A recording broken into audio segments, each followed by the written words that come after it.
Hello दोस्तों, स्वागत है आपका प्रॉफिट एंड लॉस की अगली सीरीज़ में। मैं हूं अविनाश पांडे और आप देख रहे हैं डीएलएस कोचिंग।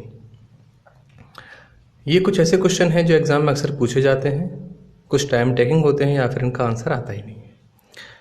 जैसे ये क्वेश्चन है, एक व्यापारी अपनी वस्तुओं के 3/4 भाग को 20% लाभ पर तथा शेष को क्रय मूल्य यानी सीपी पर बेचता है।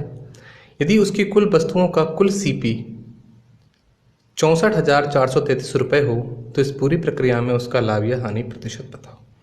तो ऐसे केस में स्टूडेंट क्या करते हैं कि 64,433 पर कैलकुलेशन करना शुरू कर देते हैं। उससे होता क्या है कि क्वेश्चन का आंसर ही नहीं आता, बहुत समय लगाने के बाद भी। एक्चुअली हमें करना क्या है, बहुत छोटी सी ट्रिक है इस सवाल की, अगर ध्यान से देखिएगा। मैंने सबसे पहले क्या किया कि उसके 3/4 भाग को लिया और ये कहता है कि 3/4 भाग को 20% लाभ पर, तो 3/4 को बेचा मैंने 20% लाभ पर और बचा कितना मेरे पास शेष 3/4, यानी एक में से अगर 3/4 घटाऊंगा तो क्या बचेगा 1/4। मेरे पास शेष बचा है 1/4 और मैंने 1/4 भाग को बेचा है क्रय मूल्य पर, यानी 0% के प्रॉफिट पर। अगर मैं किसी सामान को क्रय मूल्य पर बेचता हूँ यानी सीपी पर बेचता हूँ तो मुझे उस पर कोई प्रॉफिट नहीं होता, यानी मैं उसे 0% के प्रॉफिट पर बेचता हूँ। तो भाई देखते हैं, भाई 4 से कटा आपका ये 5 बार और यहाँ आ गया मेरा कितना 0, तो कुल बचा कितना मेरे पास 15%। 15% मुझे प्लस में मिला है, पॉजिटिव है, तो मेरा आंसर होगा 15% का लाभ और ये मेरा आंसर है।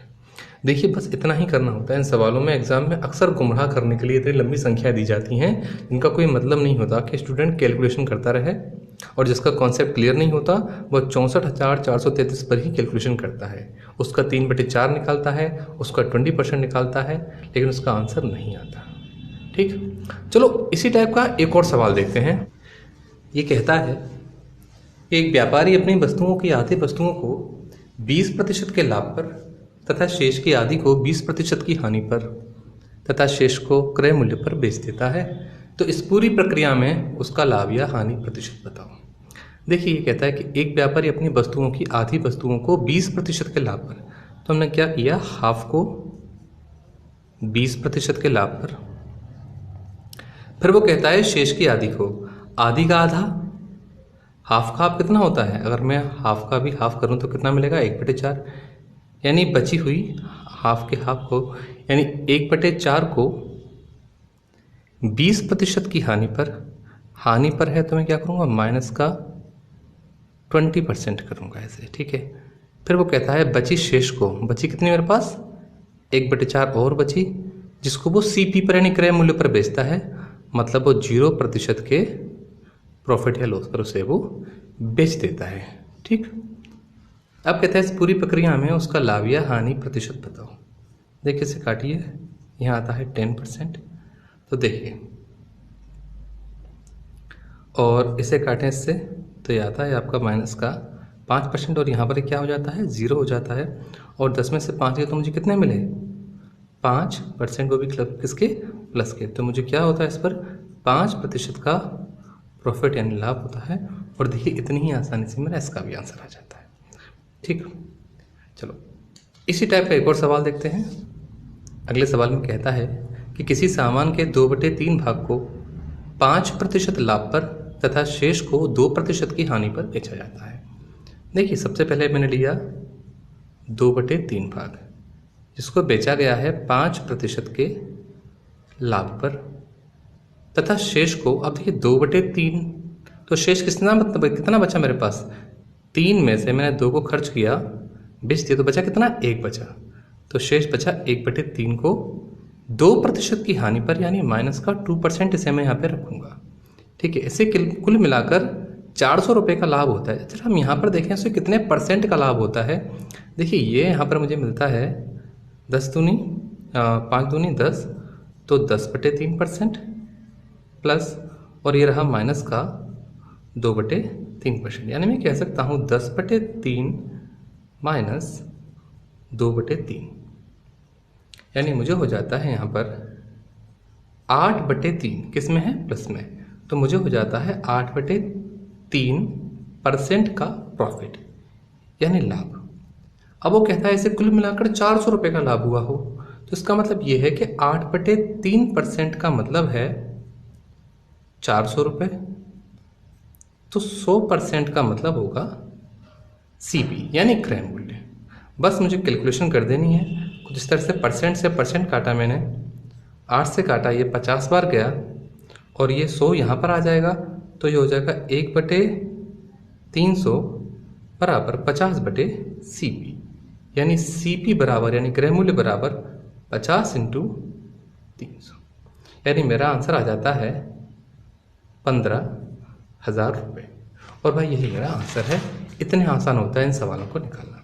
अगर आपको मेरा वीडियो अच्छा लग रहा है, मेरा तरीका समझ में आ रहा है, तो प्लीज़ मेरे चैनल को सब्सक्राइब कीजिए, लाइक कीजिए और शेयर कीजिए। ठीक है, अब हम अपने अगले सवाल पे बढ़ते हैं। देखिए, चौथे सवाल में कहता है कि यदि कोई आदमी अपनी हानि की गणना विक्रय मूल्य पर करता है तो उसे 20% की हानि होती है, तो क्रय मूल्य पर उसकी हानि बताओ। देखिए, 20% का मतलब होता है 20/100 यानी 1/5। नॉर्मली अगर ये हानि सीपी पर होती तो जो हर होता है उसको हम हमेशा सीपी मानते हैं यानी क्रय मूल्य मानते हैं, लेकिन सवाल कहता है वो अपनी हानि गणना विक्रय मूल्य पर करता है, तो हम 5 को विक्रय मूल्य मानेंगे और 1 को हम हानि मानेंगे। यानी जो हमारा विक्रय मूल्य है वो तो 5 हो जाता है, और जो हमारा क्रय मूल्य है 1 की हानि हो रही है। हम जरा 1 में अगर सामान कम में बेच रहे हैं तब 5 का बेच रहे हैं, तो हमारा सामान कितने का होगा? 6 का होगा, यानी हमने 6 का सामान 5 में बेचा है। तो इस केस में वो कह रहा है कि सीपी पर उसकी हानि बताओ, यानी क्रय मूल्य पर उसकी हानि बताओ। तो क्रय मूल्य पर उसकी हानि है 1 किस पर है? वो 6 पर है। उसने कहा है कि उसकी हानि क्रय मूल्य पर बताओ, यानी 6 पर उसकी हानि बताओ। तो 1 की हानि 6 पर इंटू 100 बराबर 16 सही 2/3% का लॉस, और ये आपका आंसर है। अक्सर ये सवाल एसएससी के CHSL में और छोटे एग्जाम से पूछे जाते हैं, और सच में सवाल ऐसे होते हैं जो आपको फंसा देते हैं। ठीक है, बिल्कुल इसी टाइप का एक और सवाल देखते हैं। अपना 5वां सवाल पर आते हैं। ये कहता है कि एक आदमी एक वस्तु को 450 रुपये में खरीदता है और वह इसे 10% के लाभ पर बेच देता है। वह इसे 10% के लाभ पर बेच देता है और अपने लाभ की गणना विक्रय मूल्य पर करता है, तो इसका विक्रय मूल्य बताओ। देखिए, 10% के लाभ पर बेचता है और लाभ की गणना विक्रय मूल्य पर करता है।